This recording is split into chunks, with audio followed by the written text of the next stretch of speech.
Hey guys, Happy New Year. It's the 3rd of January, just finished work and I felt like a beer, and it's pretty stinking hot outside, so I've come up to the back of the garden. Unfortunately it's closer to the road, so hopefully that doesn't affect it too much, and we've also got some resident magpies in the background, so hopefully they don't squawk too much. But yeah, to celebrate the start of the new year, I thought I'd try this beer. It's not a Emerson's, it is from my mate Carl. It is a Black Rock Wheat, bottled on the 4th of the 11th. So thank you very much for this, Carl. This isn't Floor Sweepers Union Carl, it's my other mate Carl. Yeah, so looking forward to this.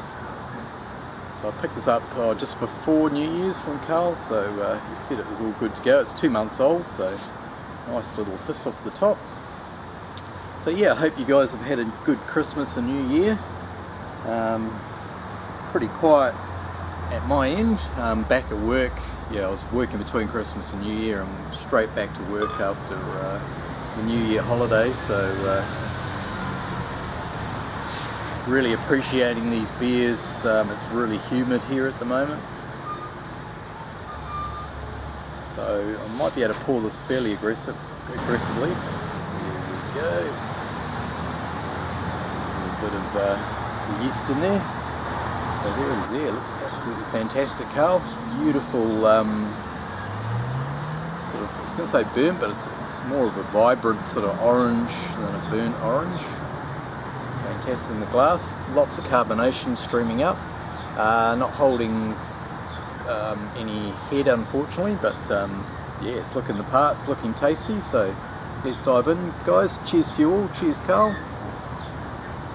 Oh yeah, it's got that. It's got a real nice hit of banana and clove and orange zest off the top. I've used the this yeast before in a American wheat, and it's a really good yeast if you're looking for one for a wheat beer, the M20. Give it a crack, and it's got that very distinctive. It's got banana and clove, but it's not like, it's definitely there, and it's quite strong, but it's not like overpowering everything else, which is good. That smells really good. I'm going to dive in. Cheers, guys. Cheers, Carl.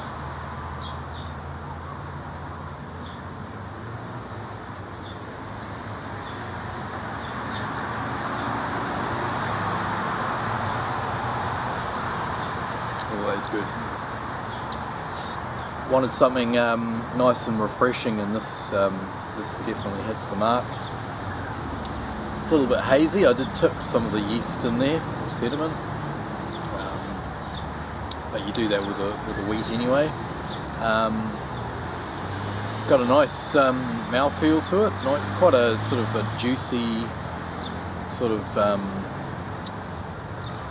taste to it, but it's got a nice dry finish to it, which is really nice. Once again, getting that banana and clove, but getting more sort of orange on the flavour.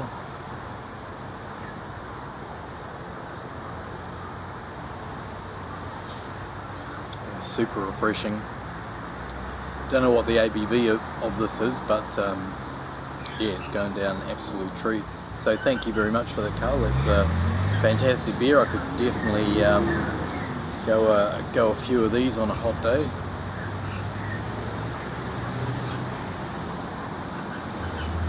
It's nice. Definitely a damn tasty drop. So I think the kits are getting better and better. I haven't done a lot of them for a long time now, and even then I used to concentrate on the Cooper's ones. But yeah, the Black Rock and the Mangrove kits that are coming out now are definitely a lot better than when I was doing them sort of 5 or 6 years ago. So yeah, if you're looking for a tasty drop, check out that one. So yeah, that's about me done, guys. Excuse me.